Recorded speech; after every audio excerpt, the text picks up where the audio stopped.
Hello hello hello, कैसे हो आप लोग my CS family. I hope आप लोगों की तैयारी बहुत अच्छे से चल रही होगी। स्पेशली मैं बात कर रहा हूँ सीएस प्रोफेशनल के स्टूडेंट्स के बारे में, क्योंकि आज की जो वीडियो है वो सीएस प्रोफेशनल के स्टूडेंट्स के लिए है। सो दोस्तों, अगर आप लोगों में से जो भी लोग मॉड्यूल 2 का एक प्यारा सा chapter secretarial audit compliance management and due diligence की तैयारी कर रहे हैं, और उसमें एक बड़ा इंपॉर्टेंट चैप्टर है हमारा जिसका नाम है साइनिंग एंड सर्टिफिकेशन। आज मैं आपको इस पूरे चैप्टर की एक तरीके से रिवीजन कराने वाला हूँ।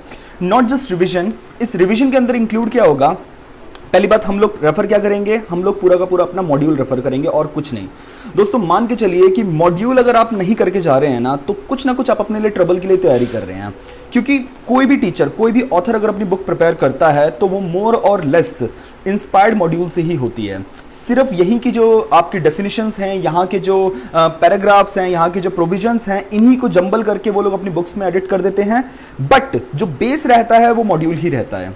तो आप लोगों को बिल्कुल मॉड्यूल की इंपॉर्टेंस मिस नहीं करनी है, क्योंकि जब आप एग्जाम्स में आंसर फ्रेम करेंगे तो इन दैट केस भी आपकी मॉड्यूल की लैंग्वेज ही एग्जामिनर प्रेफर करेगा। रीजन क्या है कि सिंपल सी बात है भाई, अगर हम सीएस के स्टूडेंट्स हैं, वो एग्जामिनर सीएस का है, तो फिर वो मॉड्यूल भी किसको रेफर करेगा, जो सीएस का मॉड्यूल होगा, ठीक है ना।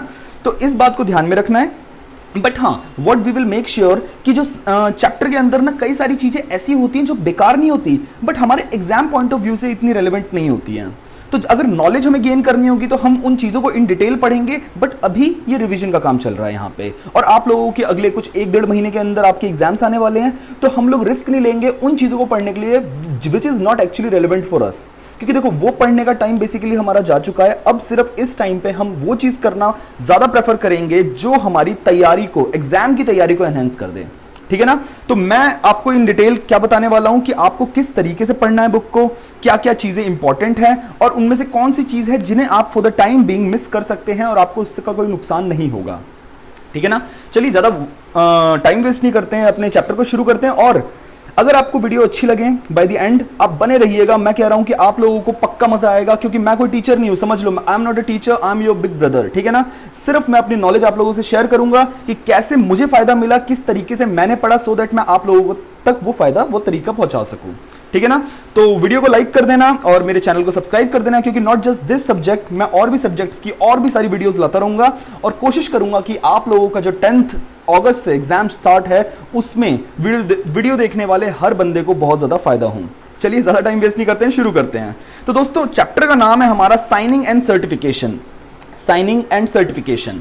अब देखो, साइनिंग एंड सर्टिफिकेशन नाम से क्या पता चल जाता है यार, ये ना किसी भी प्रोफेशनल के लिए जो ब्रेड एंड बटर का सबसे अच्छा सोर्स होता है ना, वो signing and certification of documents होता है। अब साइनिंग एंड सर्टिफिकेशन में क्या होता है कि साइनिंग इन द सेंस कि कई डॉक्यूमेंट्स होते हैं जो ऑथेंटिकेट करने पड़ते हैं। ऑथेंटिकेट करने का मतलब होता है कि क्या जो उसके अंदर पर्टिकुलर्स भरे गए हैं वो कंप्लीट एंड रिलायबल हैं या नहीं है। तो कोई भी प्रोफेशनल क्या करेगा, वो चीजें रेफर करने के बाद, वो मैच करने के बाद, अपनी ड्यू डिलिजेंस लगाने के बाद वो क्या कर देगा, अपना साइन करके ये सर्टिफाई कर देगा कि हाँ, ये जो डॉक्यूमेंट है ये एकदम प्रॉपर है और इसे हम प्रॉपर अथॉरिटी को सबमिट करा सकते हैं। एंड सर्टिफिकेशन का मतलब क्या है, सर्टिफाई करने का मतलब होता है एक तरीके से वही कि आपको कोई चीज डॉक्यूमेंट दिखाया गया है, कोई भी रिटर्न दिखाई गई है, एनुअल रिटर्न एग्जांपल ले लेते हैं, और आप क्या करते हो, उसे पढ़ने के बाद आप ये बताते हो कि जो इसके अंदर चीजें मेंशन की गई हैं, जो पर्टिकुलर्स मेंशन किए गए हैं, वो ट्रू एंड फेयर हैं आपकी नजरों में, और आप उस चीज को सर्टिफाई कर देते हो। सर्टिफाई करने का मतलब इन the form of a certificate, आप एक सर्टिफिकेट अलॉट कर देते हो कि लो भाई, तुम्हारे जो डॉक्यूमेंट्स हैं ये एकदम परफेक्ट हैं, या फिर इनमें अगर कोई कमी है तो आप अपना कोई रिमार्क दे सकते हो, कोई डिस्क्लेमर दे सकते हो, कोई ओपिनियन दे सकते हो, एंड सो ऑन। अभी मैंने सिर्फ इनका मतलब आपको ऊपर ऊपर से बताया है, इन डिटेल इस पूरे चैप्टर में ही हम लोग ये चीजें पढ़ने वाले हैं। तो चलो देखते हैं। सबसे पहले हमारा जो कॉन्सेप्ट आता है वो क्या आएगा, concept of pre certification. Pre certification का मतलब क्या होता है, ध्यान से समझना। सर्टिफिकेशन से पहले, देखो प्री का मतलब क्या होता है, पहले, तो सर्टिफिकेशन से पहले जो प्रोसेस होता है उसे क्या कहेंगे, प्री सर्टिफिकेशन। तो जरा देखिएगा, pre certification means certification of correctness of any document bye a professional. अब प्रोफेशनल जब बात की जा रही है तो प्रोफेशनल में कौन कौन इंक्लूड हो रहा है यहां पे, including company secretary in practice. Including company secretary in practice बोला गया है। कंपनी सेक्रेटरी इन प्रैक्टिस को मैं आपसे पीसीएस बोलूंगा, है ना, प्रैक्टिसिंग कंपनी सेक्रेटरी बोलूं या कंपनी सेक्रेटरी इन प्रैक्टिस बोलूं, एक ही बातें हैं, ठीक है ना, कंफ्यूज मत होना इस चीज से। यहां पे ऑप्शन होता है हमारे पास सीए का भी, यहां पे ऑप्शन होता है कॉस्ट अकाउंटेंट यानी कि सीएमए का भी।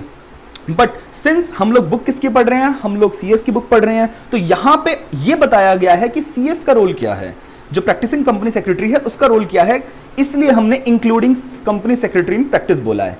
अच्छा, before the same is filed with the registrar in terms of requirements of the companies act 2013, यानी कि देखो ध्यान से सुनो, जब भी कोई भी डॉक्यूमेंट क्या हो सकता है, देखो मैंने एग्जांपल के तौर पे ऊपर लिया हुआ है कि आईएनसी 21 हो गया, आईएनसी 22 हो गया, सीएचजी 4, सीएचजी 6 या जीएनएल 1 हो गया, ये सारे के सारे फॉर्म्स, इस तरह के कई सारे फॉर्म्स है जो हमें फाइल करने पड़ते हैं, कंपनीज को फाइल करने पड़ते हैं। तो इससे पहले कि वो रजिस्ट्रार कहूं या आरओसी कहूं, रजिस्ट्रार ऑफ कंपनीज एक ही बात है, जब भी हम उनको फाइल करते हैं उससे पहले एक प्रोफेशनल, जिसमें सीएस भी एक प्रोफेशनल है, वो क्या करता है, मेक श्योर करता है कि जो इसके अंदर पर्टिकुलर्स लिखे हैं क्या वो एकदम करेक्ट है, वो चेक करेगा, वो उससे रिलेटेड डॉक्यूमेंट्स चेक करेगा, मिनट्स चेक करेगा जनरल मीटिंग के, एंड बहुत सारी डिटेल्स को चेक करने के बाद वो कहता है कि हाँ ये डॉक्यूमेंट एकदम करेक्ट है, और अगर कोई दिक्कत है तो वो कंपनी से कहता है कि आप इसमें ये करेक्टनेस करो, और उसके बाद वो तैयार हो जाता है डॉक्यूमेंट की, उसे फाइल किया जा सकता है विद द रजिस्ट्रार।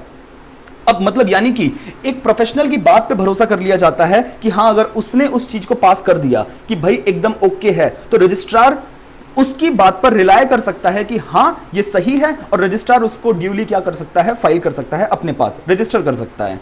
अच्छा, अब फॉर्म नंबर आप लोग कभी नोटिस किया होगा आपने, आईएनसी, जीएनएल, सीएचजी, ये क्या मतलब होता है यार, देखो ये ना एब्रीविएशंस यूज होती हैं। जैसे आईएनसी, ये किस चीज की एब्रीविएशन होगी, इनकॉर्पोरेशन की, यानी कि इनकॉर्पोरेशन से रिलेटेड जितने भी फॉर्म नंबर्स होंगे वो आईएनसी प्रीफिक्स के साथ आएंगे। सीएचजी का मतलब क्या है, देखो सीएचजी कहां से बन गया, ये बन गया चार्ज से। जीएनएल का मतलब क्या हो गया, जीएनएल हो गया हमारा जनरल। ये चीजें आपको पता होनी चाहिए। तो फॉर्म नंबर सिर्फ ब्लंटली हमें रटने नहीं है, हमें पता होना चाहिए कि यार फॉर्म नंबर, अच्छा ये नाम है तो इससे रिलेटेड हमारा उसका क्या बन जाएगा, एब्रीविएशन बन जाएगा। अच्छा, और जो फॉर्म नंबर है जैसे 21, 22, ये सारे के फॉर्म नंबर ना जो प्रोसेस में सीक्वेंस होता है, उस प्रोसेस ऑफ सीक्वेंस में फॉर्म नंबर्स हमारे क्या होते हैं, एक तरीके से एग्जीक्यूट हो रखे होते हैं। ये सिर्फ नॉलेज के लिए था, क्योंकि मैं आपको साथ के साथ सिर्फ जो चैप्टर में चल रहा है ये नहीं बताऊंगा, इन जनरल जो भी चीजें आपके लिए जरूरी हैं इस बुक में या फिर किसी और सब्जेक्ट में पढ़ने के लिए, वो सारी की सारी चीजें आपको साथ के साथ क्लियर करता रहूंगा। अब देखो बाकी चीजें हम एक बार हवा में जल्दी से पढ़ लेते हैं। प्री सर्टिफिकेशन वॉज इंट्रोड्यूस्ड, क्यों प्री सर्टिफिकेशन इंट्रोड्यूस हुआ था, टू अवॉइड रजिस्ट्रेशन डिलेज। अब देखो एक बात बताओ, अगर एक प्रोफेशनल प्री सर्टिफिकेशन ना करें और रजिस्ट्रार उसकी बात पे भरोसा करके तुरंत उस डॉक्यूमेंट को रजिस्टर ना कर ले, तो इससे क्या होगा, रजिस्ट्रार को खुद उस डॉक्यूमेंट को वेरीफाई करना पड़ेगा। अब यार thousands and lakhs of documents होते हैं किसी भी रजिस्ट्रार के पास, अब अगर वो उनको डिटेल में खुद पढ़ने लग जाएं तो रजिस्ट्रार के पास आपको लगता है इतना टाइम होगा कि वो सारी चीजों को चेक कर पाएगा? Absolutely not. तो क्या करना पड़ता है, इसलिए हमने एक प्रोफेशनल तैयार किए हैं, और उसमें हमारा प्राउडली सीएस भी एक प्रोफेशनल होता है कि जिसकी बात पर रजिस्ट्रार इजीली भरोसा कर लेता है और उसके बेसिस पे वो रजिस्टर कर लेता है। And eventually evolve to check correctness of documents filed by professionals. अच्छा, प्रोफेशनल जो है, जब भी प्रोफेशनल की बात हो तो CA, CS, CMA checks the correctness of the particulars stated in the prescribed form after due consideration of the provisions of the act, the books and the rules made thereunder। यानी कि act में जो provisions हैं, जैसे companies act में जो भी provisions हैं, एंड कंपनीज रूल्स, यानी कि एक्ट के अंदर जो भी रूल्स हैं, रूल्स का मतलब क्या होता है, जो भी प्रोसीजर फॉलो होगा किसी भी एक्ट के अंदर वो उसके रूल्स में मेंशन्ड होता है। अच्छा, he also ensures that the particulars stated in the form are in agreement with the books and records of the company। जब मैं बात ही की कर रहा हूं तो ही का मतलब है प्रोफेशनल की बात की जा रही है। अगर वो नोटिस करता है कि कोई डिफेक्ट या कोई फाइंड कर सकता है कि information provided in the form is incomplete या डिफेक्टिव, और अगर उसे लगता है, जैसे मैंने आपको पहले बता दिया, उसे लगता है कि यार इसमें एक डिफेक्ट है, इसमें ये चीज गलत मेंशन है, तो वो क्या करेगा, ही एप्रोप्रिएटली एडवाइस करेगा, है ना, for completion of such document, कि भाई इसको कंप्लीट करो, अगर कोई ओमिशन है और अगर कोई चीज गलत करी है यानी कि कोई एरर है तो उसको रेक्टिफाई करो of defect and makes pre-certification only after completion of document rectification of such defect। यानी कि प्री सर्टिफिकेशन कब करेगा वो, जब वो अपने आप को बिल्कुल तसल्ली दे देगा कि हाँ भाई अब इसमें जो भी बात लिखी एकदम सच है, सच के सिवा कुछ नहीं है। आई थिंक आपको ये बात समझ आ गई। अब आप समझो इसमें आपको पढ़ना क्या है। आपने प्री सर्टिफिकेशन के लिए मोटा मोटा ये चीजें यहां से यहां तक आपने याद कर लिया। बट उसके बाद जो अभी मैंने चीज आपको रीड आउट करवाई है, आप इसको थॉरोली ना एक प्रोसेस रीड कर लो। जब भी एग्जाम में क्वेश्चन आएगा, let suppose what is pre certification, तो जो डेफिनेशन याद करने वाली है, जो येलो में मार्क है, वो वाली तो आपको लिखनी है। बट अगर आपने नीचे की चीजें रीड कर रखी होंगी तो आप इन डिटेल बता सकते हो कि क्या चीज है। तो आपको ना मार्क्स देखने हैं, कितने मार्क्स का क्वेश्चन है, और उसके बेसिस पे आपको एक्सप्लेनेशन अपनी क्लियर करनी है, ठीक है ना। ये मार्क्स चुराने का बहुत अच्छा तरीका है। देन उसके बाद आगे देखते हैं, pre certification acts as a preemptive check. Preemptive मतलब पहले से चेक करना, to ensure that particulars stated in the form or written are as per the books and records of the company and are true and correct। कि यार जो भी particulars fill करे हैं वो बिल्कुल जो books and records में जैसे लिखा हुआ है बिल्कुल वैसे ही है, कुछ अलग नहीं है। ऐसा नहीं है कि यार जो कैश का बैलेंस है वो बुक्स के अंदर लेट सपोज दे रखा है 1 करोड़ का, बट यहां पे हमें रिटर्न के अंदर या किसी भी फॉर्म के अंदर जो शो कर रखा है वो कितना कर रखा है, 70 लाख कर रखा है। वो चीज नहीं होनी चाहिए। This would mean that the registrar can rely on the certification of the company secretary। अच्छा, जो मैंने हाईलाइट कर रखे हैं ना वो एग्जाम के लिए आपको अच्छे तरीके से याद करने हैं। बाकी चीजें ऑप्शनल है कि आप याद करके उसको आइसिंग ऑन द केक करने के लिए कर सकते हो, बट जो मेन केक है वो हाईलाइटेड पोर्शन से बनेगा। This would mean that the registrar can rely on the certification of the company secretary in practice and may take the document to record। और वो क्या कर सकता है, भरोसा कर लेगा कि पीसीएस ने करा है तो सही किया होगा, और उस डॉक्यूमेंट को क्या कर लेगा, रिकॉर्ड कर लेगा विदाउट फर्दर एग्जामिनेशन। वो देखेगा ही नहीं, कहेगा हमारे भाई ने उस चीज को पास कर दिया मतलब सही ही होगा। कितना भरोसा कर रहा है, देख रहे हो। और भरोसे के साथ जब भी ट्रस्ट होता है तो उसके साथ रिस्पॉन्सिबिलिटी भी आती है, और उस रिस्पॉन्सिबिलिटी या ऑब्लिगेशन को ब्रेक करने की सजा भी होती है। पूरे चैप्टर में वो डिटेल में बात करेंगे कि क्या अगर सीएस ने कुछ गलत कर दिया पैसे वैसे के चक्कर में या किसी प्रेशर में, उसने कोई गलत प्री सर्टिफिकेशन कर दी तो उसके क्या एक तरीके से रिजल्ट्स होंगे, उस चीज के बारे में हम बात करेंगे। Thus, pre-certification by a company secretary in practice ensures that no form or return is filed in the office of registrar which is defective or incomplete। Very good।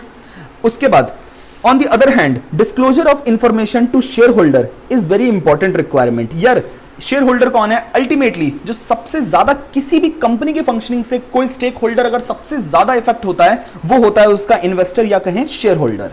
अच्छा, अब डिस्क्लोजर करना सही इंफॉर्मेशन के बारे में जो भी कंपनी के अंदर चल रहा है वो एक वेरी इंपॉर्टेंट रिक्वायरमेंट है under the good governance practices या mechanism with the view to protect the interest of shareholders and other stakeholders. Accordingly, the act has stipulated stringent measures। Stringent मतलब होता है सख्त कानून and requirements for disclosure included in financial statements। Financial statements यानी कि वही आपका जो P&L, balance sheet, cash flows, returns and finance, ये सारी की सारी चीजें। फाइनेंशियल स्टेटमेंट हो गई, बोर्ड्स की रिपोर्ट हो गई या कोई एनुअल रिटर्न हो गई। The act has also prescribed onerous duties and responsibility on the director of a company as well as company secretaries. मतलब एक अच्छी खासी रिस्पॉन्सिबिलिटी दे रखी है डायरेक्टर्स और कंपनी सेक्रेटरीज दोनों को।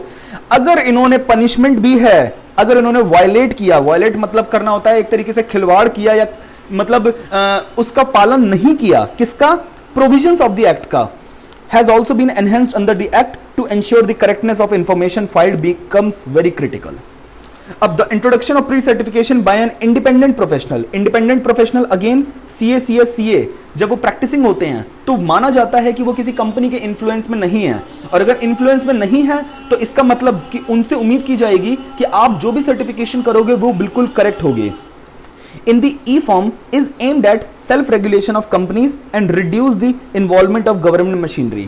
That is registrar of companies। Self regulation का मतलब होता है कि अपने आप को खुद रेगुलेट करना, क्योंकि आप अपना प्रैक्टिसिंग कंपनी सेक्रेटरी खुद चुनते हैं। बात समझ आ रही है, खुद चुनते हैं। तो आप अगर कंपनीज डायरेक्टर्स उस कंपनी के किसी पीसीएस को चुन रहे हैं तो इसका मतलब ये नहीं है कि वो ऐसे पीसीएस को चुने जो उनके अकॉर्डिंग काम करें। और पीसीएस को तो बेटा पहला फर्ज ही यही है कि उसे कंपनी के अकॉर्डिंग काम नहीं करना, उसे अपने लॉ के अकॉर्डिंग काम करना है।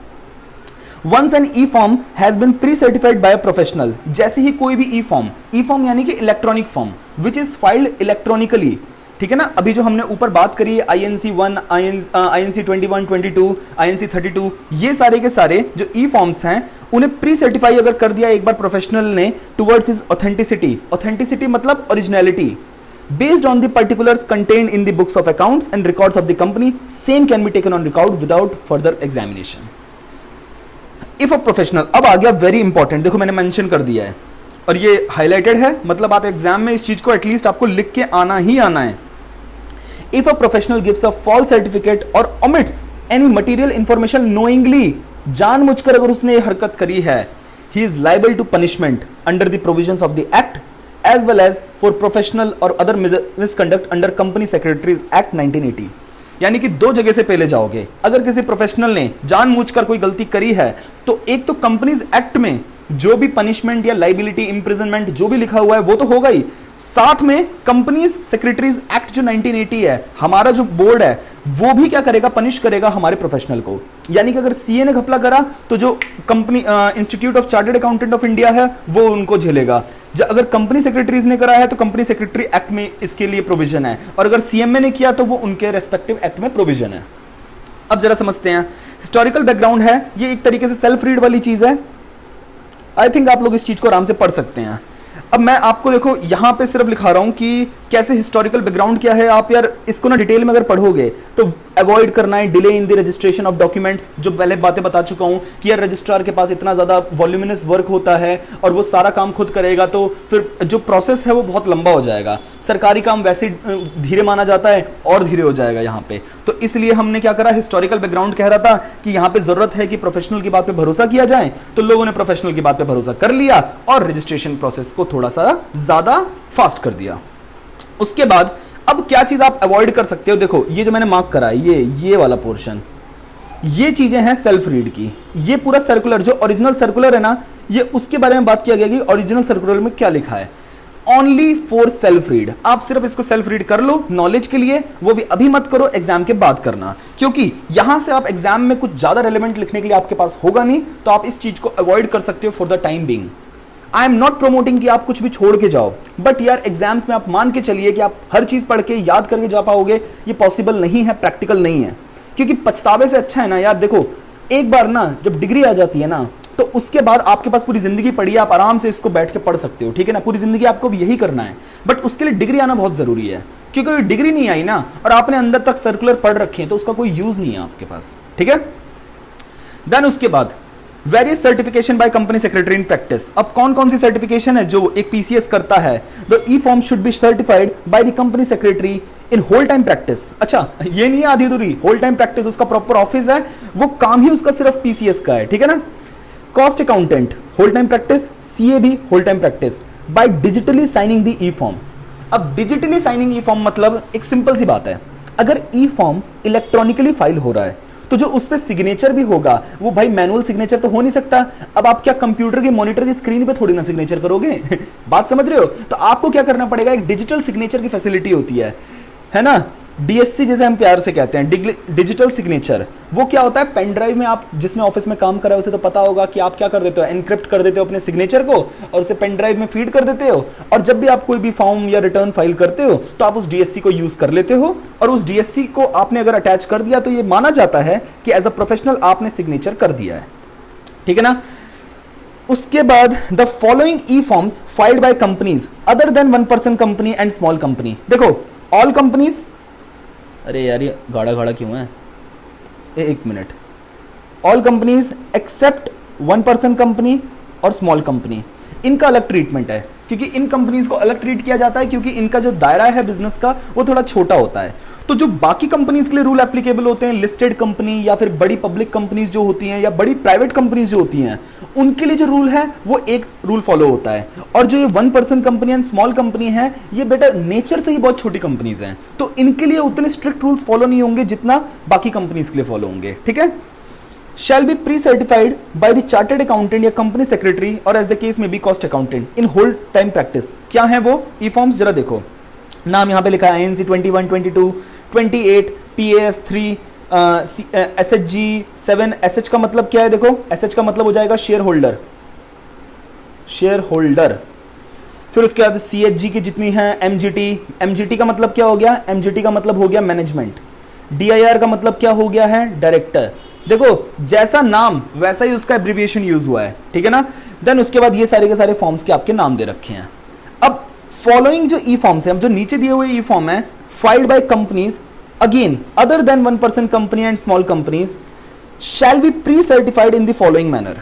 कैसे होंगे, इस तरीके से मैनर दे रखा है, सिर्फ GNL 1 के लिए, DPT 3 के लिए, MGT 10 के लिए, AOC 4 के लिए। अगेन मैं कहूंगा ये सेल्फ रीड है आपके लिए, इसमें ज़्यादा डिटेल में मत घुसना अभी एग्जाम के लिए, ठीक है ना।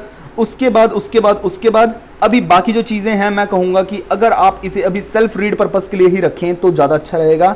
ये पूरा पोर्शन सेल्फ रीड के लिए क्योंकि देखो जैसे यहाँ पे सेक्शन 92 है एनुअल रिटर्न के बारे में, तो इसमें लिखा हुआ है कि जो एनुअल रिटर्न है कंपनी की वो फॉर्म MGT 7 में जाएगी। वो साइन कौन करेगा उस पर? कंपनी सेक्रेटरी जो कंपनी का है। अगर कंपनी के एम्प्लॉयमेंट में कोई कंपनी सेक्रेटरी नहीं है तो वहां पे अगर कोई कंपनी सेक्रेटरी नहीं है तो कंपनी सेक्रेटरी इन प्रैक्टिस का भी सिग्नेचर यहां पे चल जाएगा। तो ये चीजें जब हम MGT 7 पे एग्जैक्टली पढ़ेंगे इसी चैप्टर में तो डिटेल में दे रखा होगा, तो यहां पे इसको पढ़ने की इतनी ज्यादा जरूरत नहीं है क्योंकि यहां से क्वेश्चन कैसे ही पूछ लेंगे, इतने अलग अलग फॉर्म्स हैं, उनके अलग अलग क्या है प्रोसेस दे रखे हैं, तो कोई प्रॉपर क्वेश्चन नहीं बन सकता यहां पे जो एग्जाम्स में पूछा जा सके, ठीक है। देन आ जाओ अब ऑथेंटिकेशन ऑफ डॉक्यूमेंट्स। हाँ ये आ गया बड़ा बढ़िया प्रोसेस, ऑथेंटिकेशन ऑफ डॉक्यूमेंट्स। क्या मतलब है इसका? देखो the e form are required to be authenticated on behalf of the company. Authenticated on behalf of the company यानी कि कंपनी, अब देखो एक आर्टिफिशियल पर्सन है तो वो खुद तो ऑथेंटिकेट कर नहीं सकती, तो कंपनी के बिहाफ पे कौन लोग एक्ट करते हैं? डायरेक्टर्स एक्ट करते हैं, ठीक है ना। की मैनेजरियल पर्सनल्स हो गए, की मैनेजरियल पर्सनल में कौन आ गए? KMP जिसे हम बोलते हैं, CEO CFO आ गया, है ना। हमारा कंपनी सेक्रेटरी आ गया, ये भी तो KMP के डेफिनेशन में आता है प्राउडली, है ना। तो देखो ऑथेंटिकेट कौन करेगा कंपनी के बिहाफ पे? मैनेजिंग डायरेक्टर या तो कोई डायरेक्टर, कोई भी डायरेक्टर मैनेजिंग डायरेक्टर के अलावा, या फिर कंपनी सेक्रेटरी, या फिर कोई भी KMP।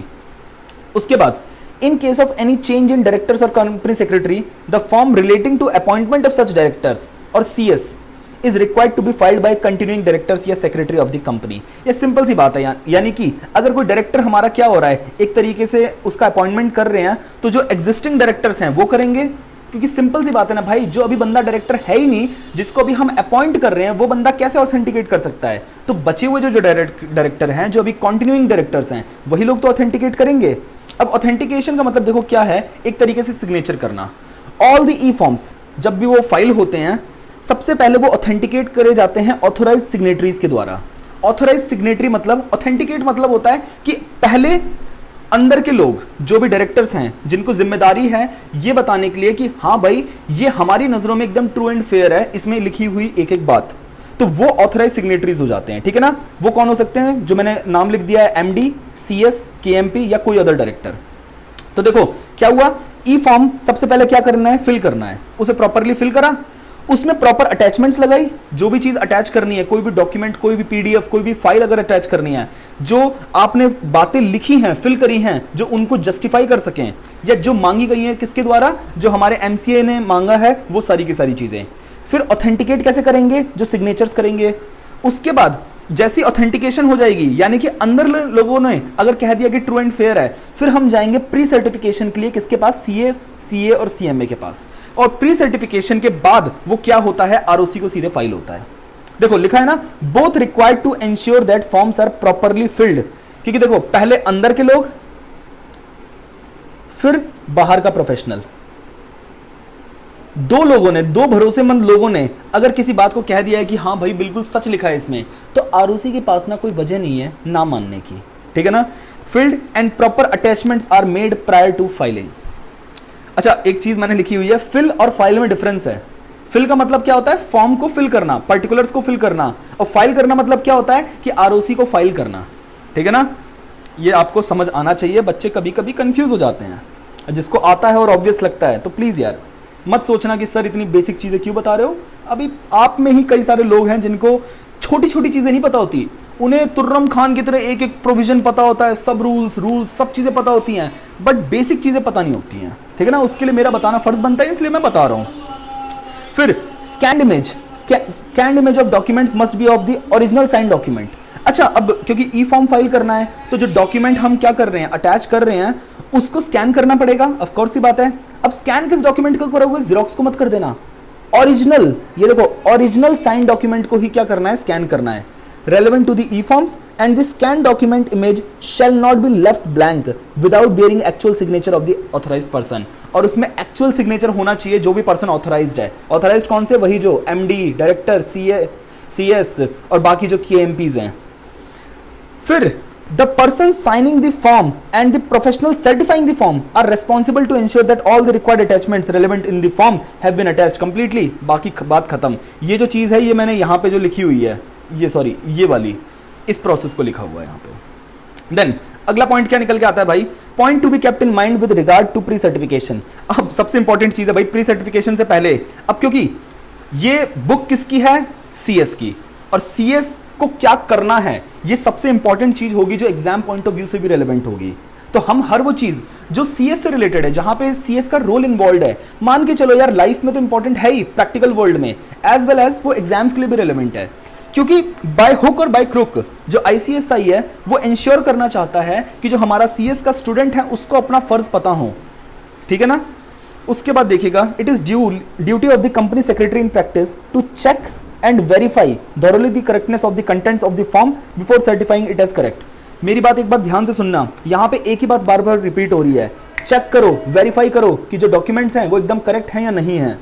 The member in practice are accordingly expected to exercise due diligence. Due diligence होता है कि अपने मन की तसल्ली पूरे अच्छे तरीके से कर लेना, कि किसी की बहकों बातों में मत आ जाओ कि डायरेक्टर ने किसी दिन तुम्हें आराम से महफिल में बैठ के दोस्ती यारी कर ली और तुम उसकी बातें भरोसा कर रहे हो, कोई बात नहीं यार तू कह रहा है तो सही कह रहा होगा. ये काम नहीं करना. ड्यू केयर, डिलीजेंस, अपनी स्किल, सब चीजें लगानी है while performing the duty of pre certification.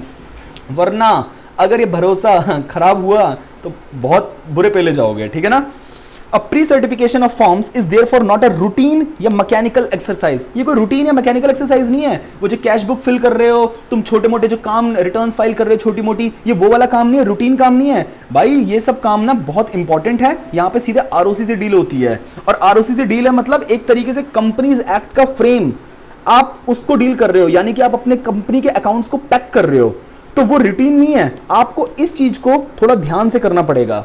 Not a routine या mechanical exercise, but a serious task and involves work calling for sound application of mind in verifying the advertisements made in the respective forms after due consideration of the provision of the act. Read with the relevant rules. यानी कि तुम्हें कुछ नहीं करना. तुम्हें confusion हो ना कि अरे यार हमें क्या करना चाहिए क्या नहीं करना चाहिए, इतनी सारी चीजें हैं. कुछ नहीं. एक एक्ट है, कंपनीज एक्ट, उसमें कुछ रूल्स हैं, कंपनीज रूल्स, उनको तुम ब्लाइंडली फॉलो करके आ जाओ. उसके बाद तुम कहीं भी नहीं फंसोगे. ठीक है ना. Before undertaking the work relating to pre certification of forms, a company secretary in practice should thoroughly read the requirements of the provision of act. Pre certification से पहले जितनी रिक्वायरमेंट्स है प्रोविजन ऑफ द एक्ट को, उसको पढ़ो, उसके rules को पढ़ो, है ना, और फैमिलियराइज करो. अब ये लाइन बड़ी इंपॉर्टेंट है, ये हर जगह यूज कर सकते हो. And familiarise himself with the actual practice that are followed in this regard. यानी कि कई बार होता है ना कि कस्टमरी कुछ प्रैक्टिसेस होती हैं जो लोग, जो प्रोफेशनल्स यूजुअली फॉलो करते हैं, उस कस्टमरी प्रैक्टिस को भी तुम फॉलो कर सकते हो. कि इन केस अगर तुम्हारे ऊपर कोई इंक्वायरी बैठती है कि सर आपने ये काम तो एक्ट के अगेंस्ट किया है, या एक्ट से बिल्कुल मिलता जुलता नहीं है, तो आप बता सकते हो कि भाई हमारे धंधे में, हमारे प्रोफेशन में ये चीजें यूजुअली लोग करते हैं, सालों से करते आ रहे हैं, अभी भी कर रहे हैं, आगे भी करेंगे. तो जो चीज एक्चुअल प्रैक्टिस में फॉलो हो रही है ना, आपने उसको फॉलो किया हो. He should also ensure that the letter of engagement, board resolution authorizing the professional for the particulars assignment by a company is obtained. Letter of engagement मतलब होता है जब भी कोई कंपनी किसी पीसीएस को या किसी भी प्रोफेशनल को हायर करती है, तो आपको हायर किया है, ये चीज कैसे एक्नॉलेज की जाएगी. तो एक लेटर ऑफ एंगेजमेंट होता है, वो आपने ऑब्टेन कर लिया है या नहीं कर लिया है. यानी कि कंपनी देती है लेटर ऑफ एंगेजमेंट किसको, कंपनी सेक्रेटरी को, इन प्रैक्टिस को.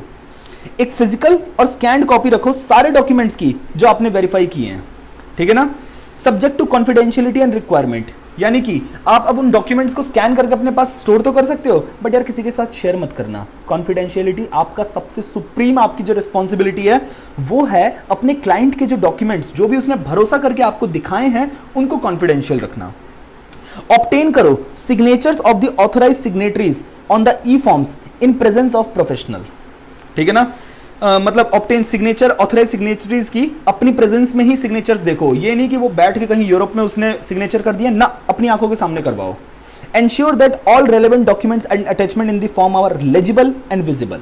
लेजिबल यानी कि साफ सुथरे हैं, विजिबल हैं, ढंग से पता चल रहे हैं.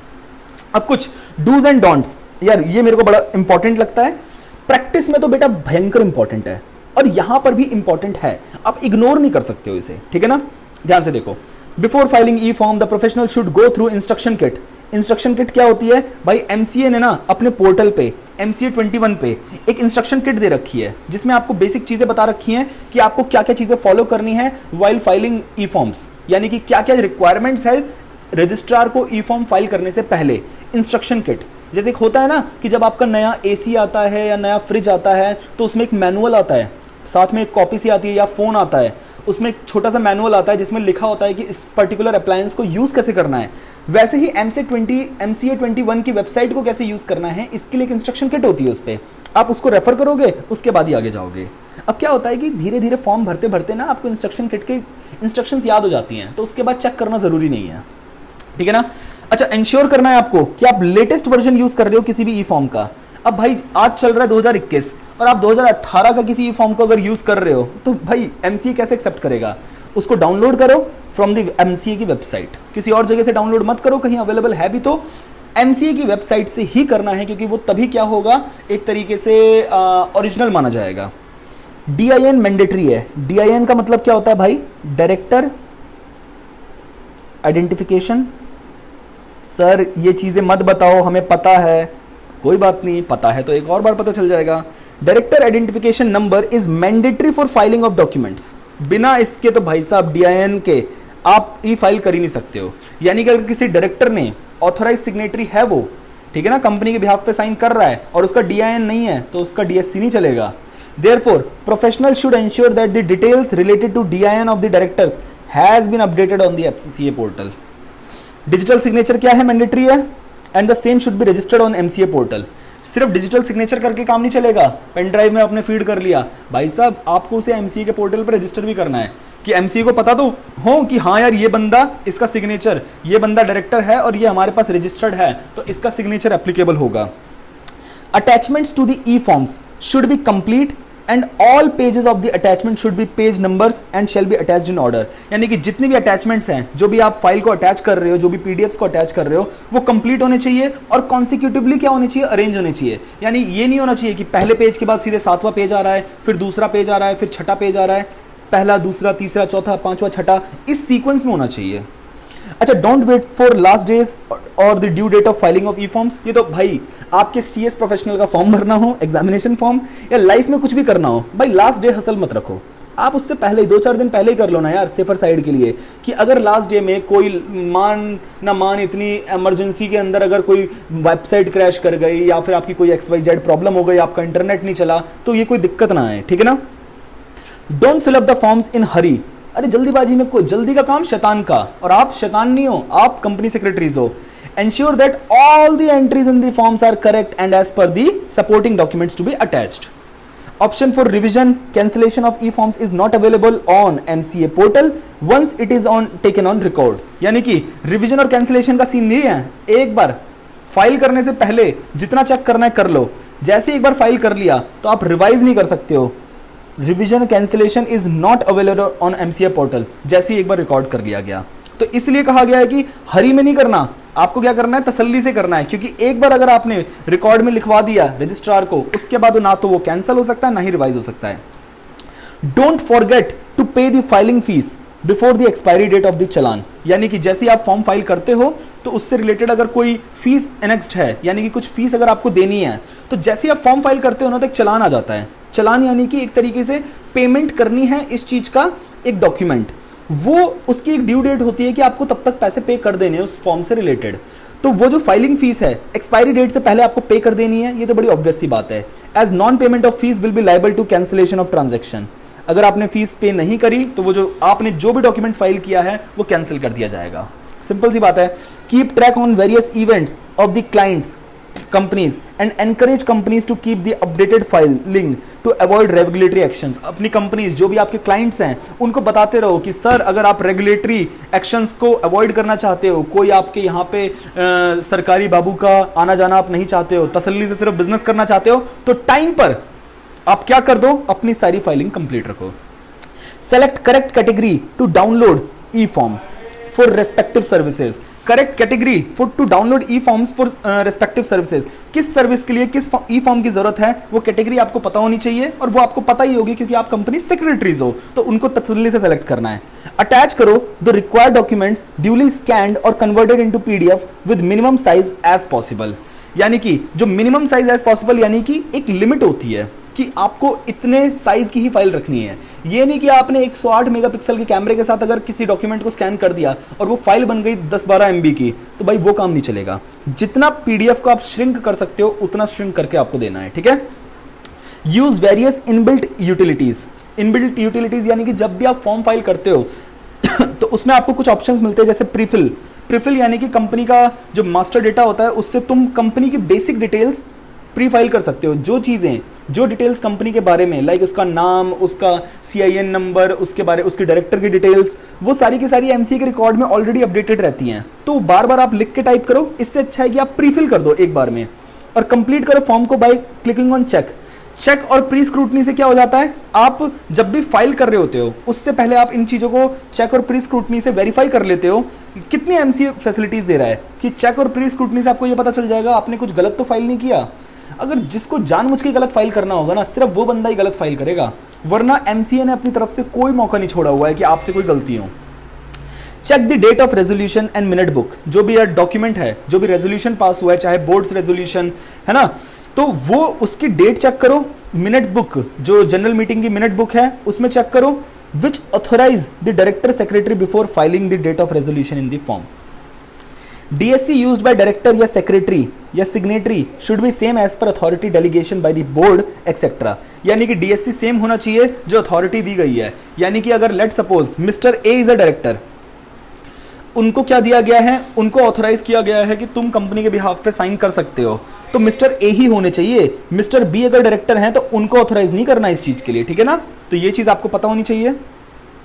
Common errors very very important exam point of view से और प्रैक्टिकल लाइफ में तो है ही, कि भाई क्या वो गलतियां हैं जो कॉमनली लोग कर देते हैं। क्या चीज, बिफोर ई फाइलिंग। तो देखो, digital signature is not registered expired. Digital signature है तो सही, बट वो रजिस्टर्ड नहीं है। अब रजिस्टर्ड यानी कि MCA के पोर्टल पर रजिस्टर्ड नहीं है, और अगर बाई चांस रजिस्टर्ड है तो वो एक्सपायर हो चुके हैं, क्योंकि एक ड्यू डेट, एक वैलिडिटी होती है DSC की भी, तो आपको अपडेट करवाते रहना पड़ता है। तो अगर वो एक्सपायर हो जाएगा तो उसका किसी काम का है ही नहीं। Payment of challan not done before the expiry date.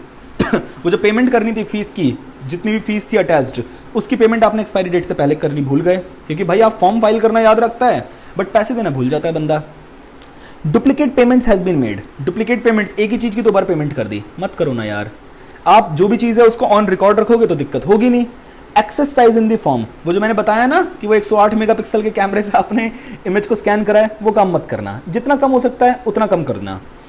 Approval status of e form is not verified, है ना। अप्रूवल स्टेटस ऑफ मतलब अप्रूवल हुआ या नहीं हुआ, पेंडिंग है, क्या सीन है फॉर्म का, अभी वो वेरीफाई नहीं किया आपने। Status of resubmission of e form, अगर एक ई फॉर्म आपने रीसबमिट करा है उसका स्टेटस चेक करो। Outdated use of outdated version of e form, आपने गलती से आउटडेटेड वर्जन ई फॉर्म का यूज कर लिया। आउटडेटेड मतलब हो गया पुराना, कि वो 2018 का फॉर्म आपने 2021 में यूज कर लिया, उसकी बात कर रहा हूँ। गलत पर्टिकुलर्स भर दिए ई फॉर्म में। ओल्डर वर्जन यूज कर लिया है एडोब का या जावा का, यानी कि एडोब PDF रीडर जो होता है हमारा या जावा होता है, उसका आप ओल्डर वर्जन यूज कर रहे हो, इससे काम नहीं चलेगा, ठीक है ना। अब दोस्तों हमारी जो अगली चीज निकल के आती है वो है प्रिपरेशन बिफोर सर्टिफिकेशन। सर्टिफिकेशन से पहले क्या प्रिपरेशन करनी होगी। कोई भी प्रोफेशनल होगा अगर वो प्रैक्टिस में है, before undertaking the work relating to pre certification should thoroughly read the requirements of the provisions of the companies act 2013 and rules made thereunder, और फैमिलियराइज करेगा हिमसेल्फ। ये देखो, ये जो चीज है वो सेम है जो भी हमने ऊपर पढ़ी थी, जो मैंने आपको मार्क कराया था ना फैमिलियराइज वाला। दिखाऊं कहां पे, अरे कहां गया यार, यहीं कहीं था। अरे ऊपर ही था, यहीं कहीं।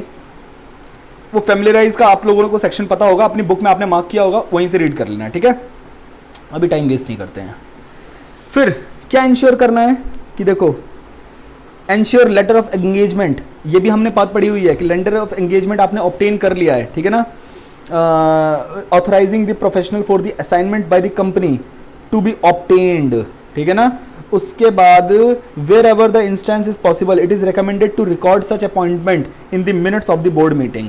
जिस बोर्ड रेजोल्यूशन में आपने उस प्रोफेशनल को क्या करा है, एक तरीके से ऑथराइज किया है असाइनमेंट के लिए, तो उसका जो आपने रेजोल्यूशन पास किया है उसको मिनट्स बुक में रिकॉर्ड करना है।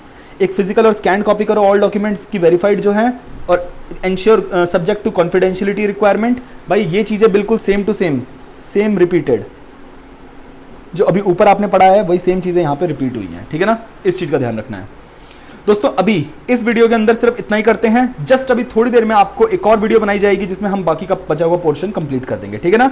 चलो चैनल के साथ बने रहना। अब जस्ट इसके बाद ही आपका दूसरा पार्ट चालू हो जाएगा, मैं एंड स्क्रीन में नीचे मेंशन कर दूंगा इसके बारे में।